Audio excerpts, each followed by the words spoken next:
What is up? I'm back! A lot of people were wondering where I went and stuff, and they thought maybe I was ditching the whole G1 YouTube video, my little thing that I got going on, but I'm not. Now I have a new phone.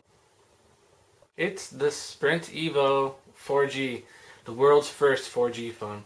But fear not, I'm still going to do G1 videos. I still have my G1, even though I'm not with T-Mobile. I actually gave it to my sister, and I'm going to be constantly modding it and hacking it and doing weird stuff to it. Every time I do that, I'm going to, of course, make a video. So, for all your G1 users out there, don't fret. There's still more G1 videos to come. Enough jibber-jabbering! So, real quick, I'm just going to go into the Evo 4G. I'm going to show you guys it. I'm going to talk about what I like about it, what I don't like about it, just in case anyone else is coming near the end of their contract and they're deciding, should I go to the Evo 4G? I'm not totally biased. I don't think it's perfect. I do think it's awesome, though. Spoiler alert. It's awesome. Alright, so let's just get to it. I'm going to show you guys the phone right now in all of its glory. So basically, carrier coverage is probably going to be the biggest influence on whether or not you get an Evo, or any phone for that matter. One of the main reasons I did not get the Nexus is mainly because T-Mobile coverage just really sucks in my area. It also applies vice versa, so if Sprint has really crappy coverage, you might want to go to T-Mobile and just get a Nexus. But the big hitter with the Evo is, I guess, the screen size. I mean, you can't dispute that amongst any other phone. 4.3 inches is huge. No one can really compete with that unless you go with like the Dell Streak in 5 inches, which would be too big. Now, the screen size I think is wonderful for a touchscreen only phone. I had a G1 before, and I was extremely panicking about going over to the Nexus 1 or any of those other phones that have like 3.7 inch screen or anything that was purely touchscreen only and didn't have a keyboard, because I'm so used to a keyboard. I had a Sidekick before this, and I've just gotten so accustomed to typing on like a huge nice QWERTY physical keyboard. I thought there was no way I'd be able to type on a touchscreen only phone, but it's pretty huge here. If you saw in the G1, this keyboard here is almost the same size as the G1. It's pretty awesome. It's just basically touchscreen only, and HTC IME basically saves the day because the autocorrect is just awesome on it. Is just awesome. Whoop. On the HTC Evo. So that was pretty quick, right? I can pretty much just type like a madman, and any mistakes and stuff, the HTC IME just totally corrects for you and stuff. So that wad. Okay. Speed of the phone is really quick. You can see as I do anything, it's just pretty fast and stuff. Opening apps and stuff is just ridiculously quick. It's more of a testament to the RAM, is all the amounts of RAM that you have on here. It just helps everything just go really, really speedy and quick. Were some issues with the first Sprint ones that came out, the ones that were handed out at Google I/O, and you might have read a few reviews about them, like, oh, the software is buggy and all this stuff. They're not reading SD card, not reading the SD cards right and stuff. That was actually a buggy SD card, and it wasn't really the phone's fault. It was because of the SD cards. If you buy these phones from Sprint now, they don't come with those SanDisk SD cards. They actually come with a Samsung 8GB one now, so they totally changed it up, and they fixed that whole problem. Another thing people like to criticize or talk about it is the fact that it's using a TFT screen and not an AMOLED screen like the Nexus 1.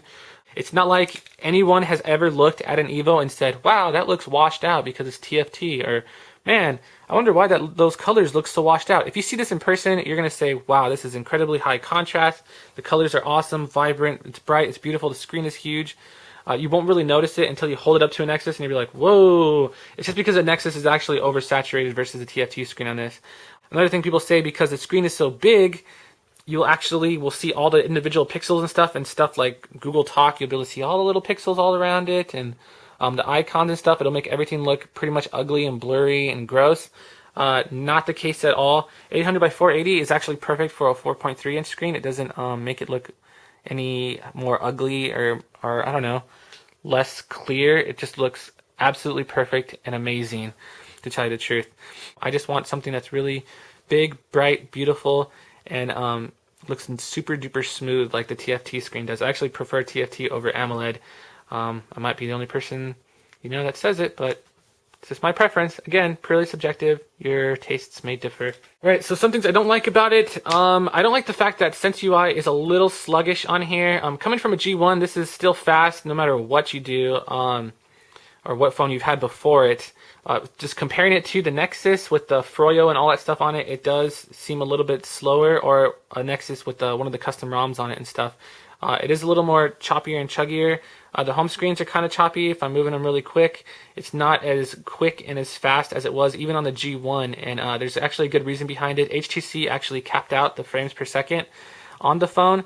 They kept it at 30 frames, and they don't let it go above that on the Nexus or G1 and some of the other phones. They actually let it go up to 60 frames per second, and that's when you're on the home screen or anything that uses the GPU, like 3D gaming and stuff like that. So 3D gaming on the Evo for right now is a little choppy on it. It's only running at 30 frames per second, and that was a choice HTC made, probably to help the battery life. Which brings us to our next subject. The battery life on this is absolutely atrocious. I get about 7 hours. It's not as bad as some people are saying with the whole barely getting 4 hours of battery life. That was actually when you first get the phone. You may notice that you need to condition the battery. You need to get it to a full charge, and then make sure you exhaust the charge completely before you charge it again.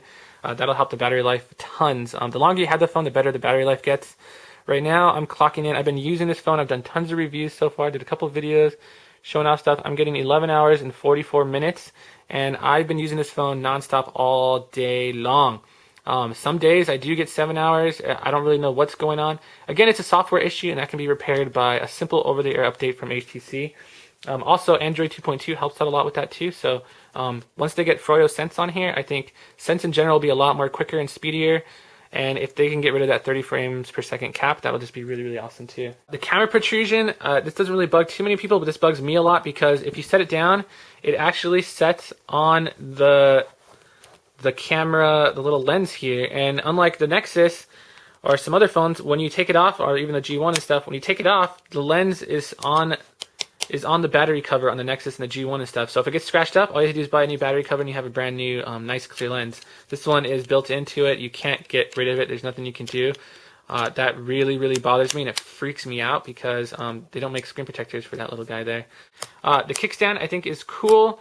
I don't like the way it's all the way down here. I think it should be more in the middle, because if you're on a soft surface or anything that's not completely stable, boop, just falls right over. Like, I mean, are you seeing that? Like, just it's just barely like hanging on. So if you have to be on a completely flat surface, and it has to be a very hard one too, in order for it to be very nice and stable. All they had to do was just move it more in the middle, and I think it'd be a little more stable. But you know, what are you gonna do? The size of it is almost too big. I think 4 inches might be ideal. 4.3 is pretty good. It's pretty slim, as you can see here. It's a little bit thicker than HD2, but other than that, I think it's pretty awesome. I do find a couple of times, like if I'm holding it, it's kind of tough to like reach. I can't even, if I brace it with my pinky here, I can barely, yep, I can reach the top if I tried. I am 6'2", and I have huge hands, so that's even a problem for me if I have it down here. Most people are probably going to have to use 2 hands no matter what to do whatever they want to do on here. Kind of big, a little too big for some people. I think it's perfect for me, and it's going to be perfect for a lot of people, but some people might find it too big, especially those with little tiny girly hands, little elf hands. Another thing some people are saying that are kind of bad about it, slight gap between the glass and the outer rim here. Also, if it was completely dark in here, you would see in the seam right along here that there would be a little bit of light that comes out underneath each button. I mean, you have to like really look hard in order to see that. Lame issue. That's just the way the phone is. I mean, I don't really know what else to tell people. If you know, I can fit my head. Like, it's stupid. Like, what the heck? But HTC is trying to fix the issue. They said with the future phones, they're going to make sure it's a lot more flushed with this side. There will be no even the slightest gap there. They're going to use a different type of glue and all this other stuff, because bad press is bad press, and that's not cool. So that's pretty much it with my review of the Evo. I love it. I would not choose any other phone above it. I think this is the best phone. I was actually free to move about whatever carrier I wanted and go wherever I wanted to pick whatever phone I thought was the coolest. And judging upon the phones that are coming out and stuff, I still think the Evo is the best. I love HTC. I love what they do. I love Sense UI. I think it could be a little bit quicker, but for me, it's blazing fast, but it's not, I guess, the fastest thing in the world. I guess if you're running a Nexus with Froyo ROM, from what I hear, before you even tap the app, it already opens. It like reads your mind and stuff. It's pretty crazy. So yeah, I love my Evo. I love Sprint. The phone's awesome. I haven't had any problems with it. I think it's great, and it's only going to get better with future updates. So, woohoo! Alright, so that was the Sprint Evo 4G. As you can tell by my video, there were some things that I really liked about it, some things that I kind of didn't like about it. But of course the pros far outweighed the cons. Thank you guys for watching. Hope you liked my video. If there's anything else you guys want to see or know about, you guys can hit me up on my Twitter. It's twitter.com/gamercore, not emo gamer. Thanks for watching, guys. Rate, comment, subscribe, and I will see you guys soon.